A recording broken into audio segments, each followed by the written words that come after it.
"Natalia, calm down," said James. "Why are you making a fuss over someone as worthless as he is?" Pearl feigned a silly smile and said, "It's nothing. I just don't want to clink glasses with a loser. Is there a problem with that?" "Who you want to drink with and who you don't want to drink with is your choice. But you could at least show a bit of respect," Natalia snapped. "You don't seem to have been brought up with good manners." Pearl's expression changed. She slammed the table, stood up, and glared at Natalia. "I saw that you didn't like me the moment you came in here," she said coldly. "I should be the one asking you a few questions. I know you pretend to be doing well in your career, and you look down on me. But I heard that the Philly group is on the verge of bankruptcy and is laying people off. You're out of work now, aren't you? So how can you act so high and mighty?" Pearl's words were filled with hatred, and Natalia's dislike of her was also turning into hatred. Fraser looked down and had a cold glint in his eyes.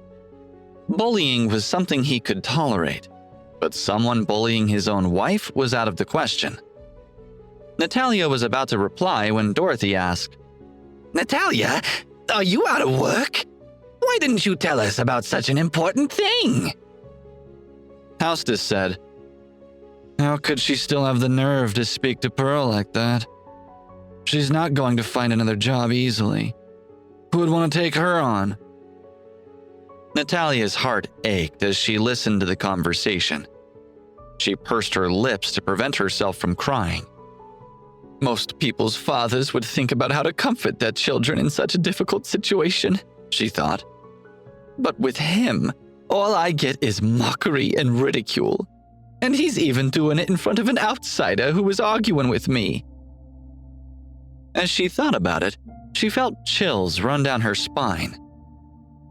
"I'm sorry to disappoint you," she said to her father.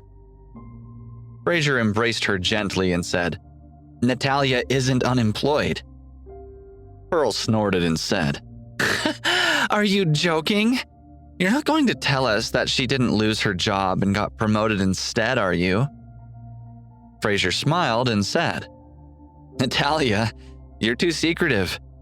Why didn't you tell your family that you changed jobs?" "What? She changed jobs?" said Hostess. "Yeah," Fraser said. "My wife is very capable. She's found a job at the Robster Corporation and has been there for several days." For a moment, the entire room was silent. Hostess was secretly impressed, though he didn't show it. "You guys are underestimating us," said Fraser. "Natalia, if you don't want to eat, then let's go home." "What do you mean?" asked James. "This is my family's dinner. You can't leave before finishing your meal. That would be disrespecting Pearl." As he said that, he felt a chill coming from Fraser's side. He looked into Fraser's eyes and decided not to speak anymore. Fraser looked as though he would beat him if he said one more word. Natalia pushed her husband's hand away and shook her head. "Forget it," she said. Hostess didn't pay any more attention to her. He and Dorothy started to focus on Pearl again. James also began to fawn over his fiancée. For a moment, Pearl felt like she was being pampered like a little princess. As for Natalia, she seemed to be the complete opposite. Like Cinderella hiding in a corner with no one paying any attention to her. Even though she could see that Natalia had already admitted defeat, Pearl still showed no signs of stopping. "It's more important to marry into a good family," she said while looking at Natalia. "Although James doesn't have much ability, he at least has a home. What about you, Natalia? I heard that you don't even have a decent car. I don't know why you married such a useless husband." Natalia was about to explode. "You're going too far," she shouted. Dorothy jumped up. "Shut up, Natalia! Are you trying to make me angry?" Natalia stared at her mother, tears in her eyes, but she didn't respond. Seeing that her future sister-in-law had been humiliated, Pearl felt even more proud of herself. "Natalia, when I move into the LaPlace house, I will still welcome you and Lynn as guests," she said. When she spoke, she heavily emphasized the word guests, as if declaring her sovereignty. Natalia's tears were flowing down her cheeks and dripping onto her plate. "Don't cry, Natalia," said James. "It's the first time you've met your sister-in-law. It should be a happy occasion." "Nat, are you all right?" whispered Lynn. "Just pretend you didn't hear her. The meal's almost over now." The scene made Fraser livid, but he tried not to show the extent of his anger. He looked at his watch. It was 5:29, which meant it was almost time. His phone rang. He looked at the caller ID and immediately pressed the answer button. "Hello, Mr. McElmore? I'm your new vehicle consultant. Your new car's arrived at the entrance of the restaurant as you requested, and all your orders have been carried out. Is there anything else I can do for you?"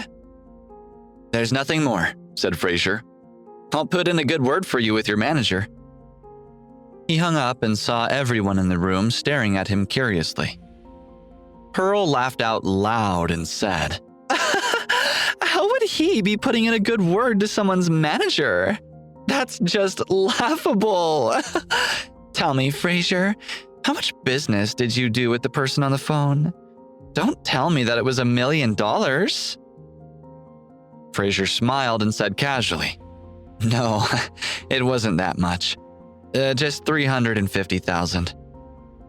She laughed even harder and said, "I'm dying of laughter.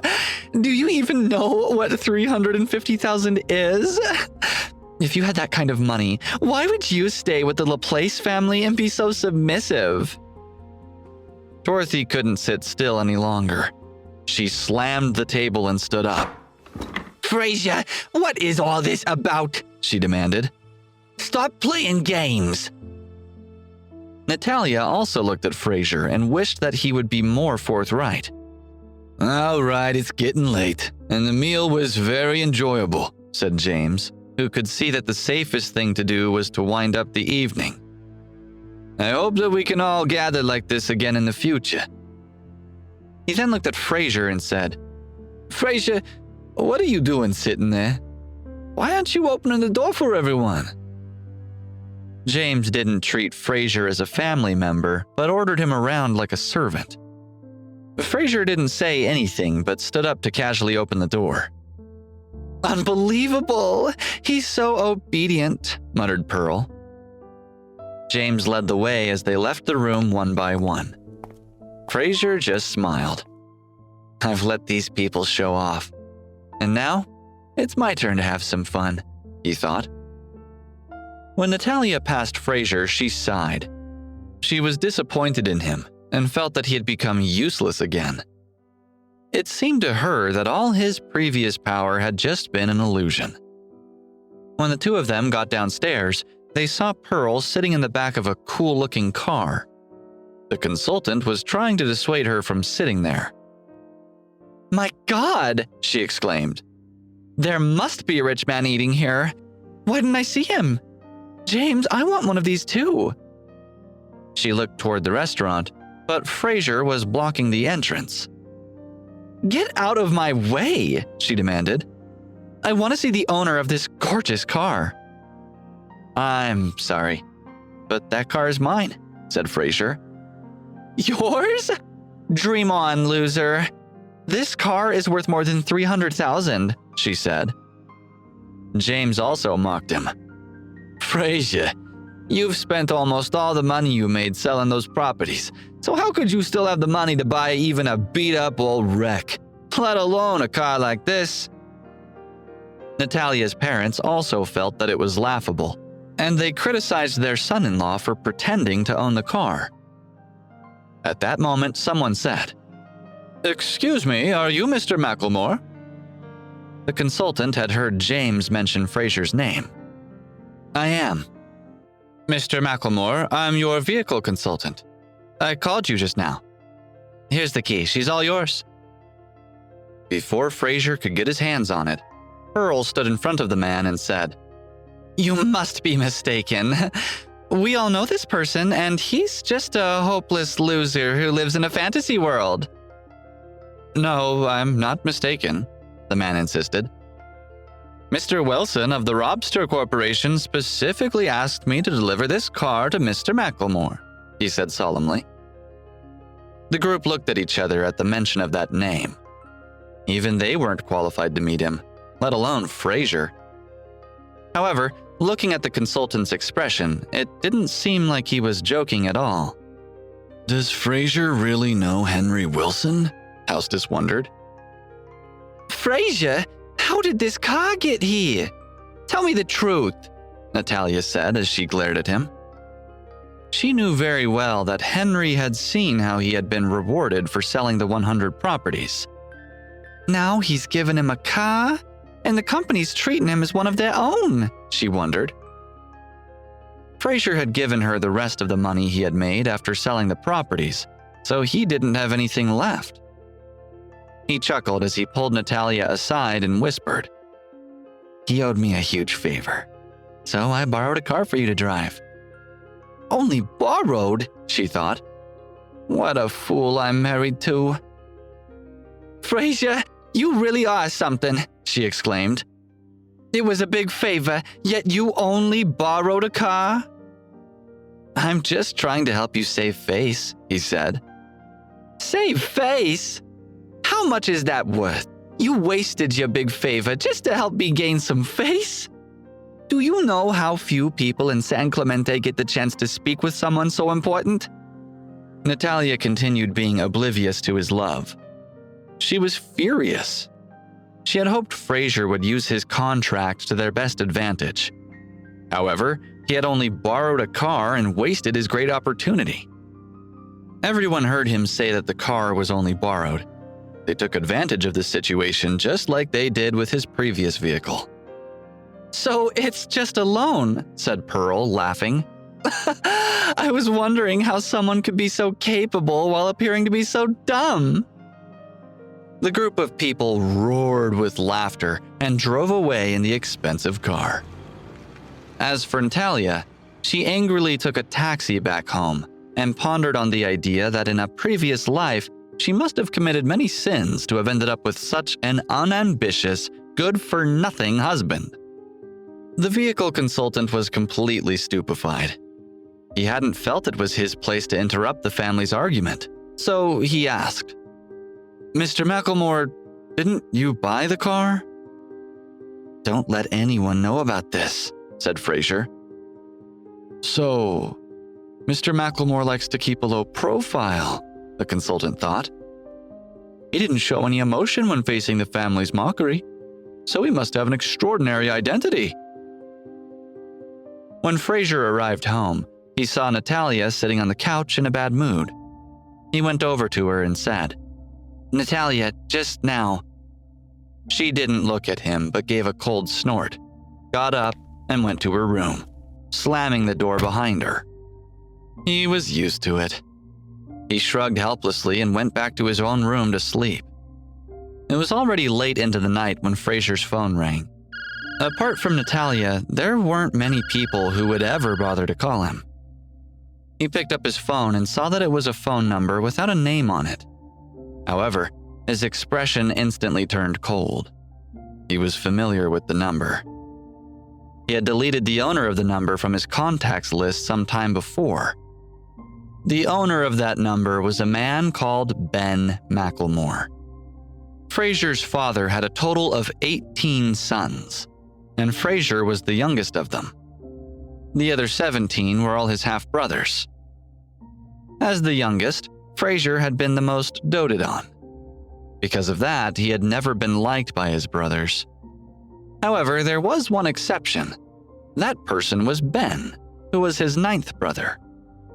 Ever since he was young, Ben had always been nice to Fraser, helping him out with everything. Unexpectedly, the one brother he had been closest to had been plotting against him for a long time. Although Ben had always pretended to care for Fraser, he had really been using him, When Fraser became old enough and was about to take over part of the family's power, Ben had laid down a set of traps to frame him. Although Fraser had managed to avoid the traps, he had found that everything that should have belonged to him belonged to Ben instead. Ever since, Fraser had given Ben the cold shoulder. And since he had never wanted to pursue fame and fortune, he had decided to leave his family and run away from them. Memories of the past flashed through his mind like a movie.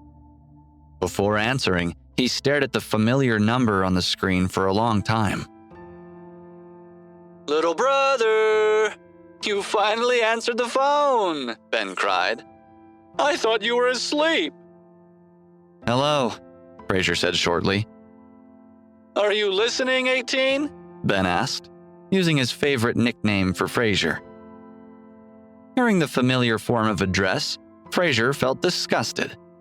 He said, "Don't call me that anymore. I didn't think you would have the nerve to phone me again."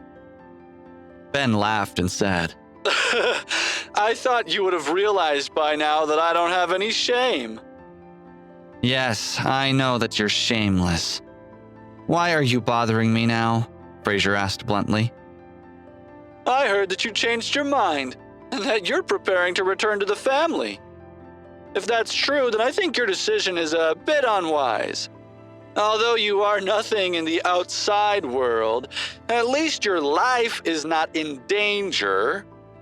But once you return, half the family will do what I ask, whether it's in the open or in the dark. Have you thought about that?" Fraser didn't reply, so Ben continued. "I know that you can fight, but are you really going to fight me alone?" Fraser clenched his fist. This guy lied to me for so many years, he thought. At one time, he almost caused my death. Now he's threatening me again. Does he really believe that he can still dominate me? On the other end of the line, Ben puffed on his cigar and said, "I'll give you two choices. You can either continue hiding your true identity and continue to be a nobody, or you can come alone to see me.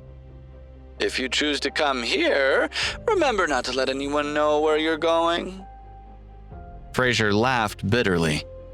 There was no need to talk about the first choice. As for the second, he knew that if he went into Ben's territory, the only outcome would be a silent and tragic death. "What if I do things my own way?" Fraser stated. "Oh, 18. I remember that you and your mother were always on good terms, weren't you?" Fraser sat up straight. His mother had been missing since he was 18 years old. Was my mother's disappearance related to Ben?